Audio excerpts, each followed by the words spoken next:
how to install YouTube videos. So hey guys, welcome to my channel, and in this video I'm going to show you that how you can install the YouTube videos. So guys, to install the YouTube videos on your phone, you can use the YouTube app or YouTube Premiere. So open the YouTube app on your phone, and after that go to the video that you want to install. So let me open this video. Let me close this app, and after that you will have to tap on add to library button, or you can see the download button. You will have to tap right here on the download button.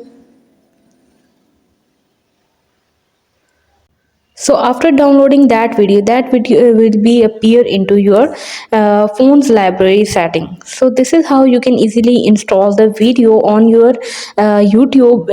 So it's super easy, and we will make sure you get it right. You just make sure to watch the complete video carefully to avoid forgetting anything and making mistakes.